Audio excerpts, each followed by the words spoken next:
Game criticism law stipulates that every single review of Chrono Trigger has to start with a rose-tinted explanation of why it's one of the best RPGs ever made.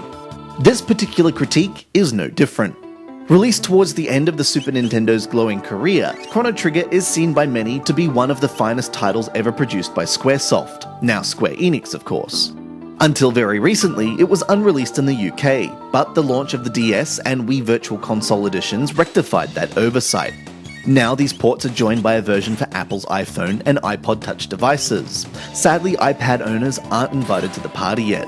What made Chrono Trigger so amazingly innovative at the time of release is the storyline's time-traveling focus. Your character shifts between various time zones in order to save his beloved planet, and it's genuinely fascinating to see how the world changes between each one.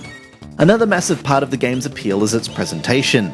15 years have done little to dull the impact of the sumptuous 2D visuals, though it's bitterly disappointing to find that Square Enix has simply blown up the graphics so that they fit the increased screen resolution of Apple's devices. We'd love to have seen properly upscaled visuals, but alas, it's not to be this time.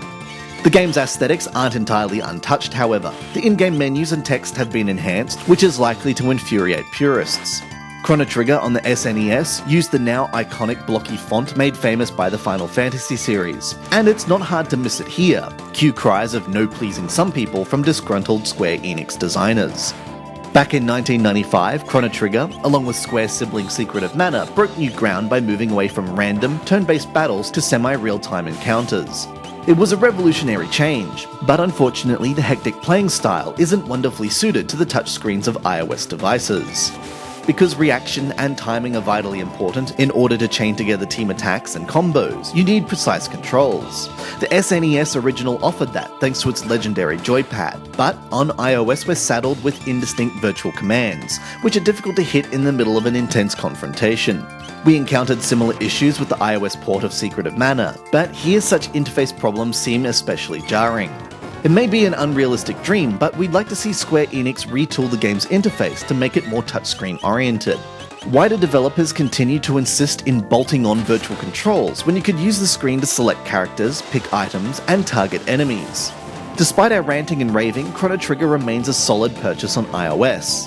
The intricate and engaging plot is worth fighting the controls for, and the old-school RPG goodness that permeates every element of the game will please those of you who yearn for the innocence of the 16-bit era. It's also worth noting that this particular edition of the game benefits from the new translation commissioned for the DS version, and also features new dungeons to explore. While it's disappointing to see Square Enix take its conversion duties so lightly and push out what feels like a very quick and easy port, it doesn't detract from Chrono Trigger's intrinsic appeal.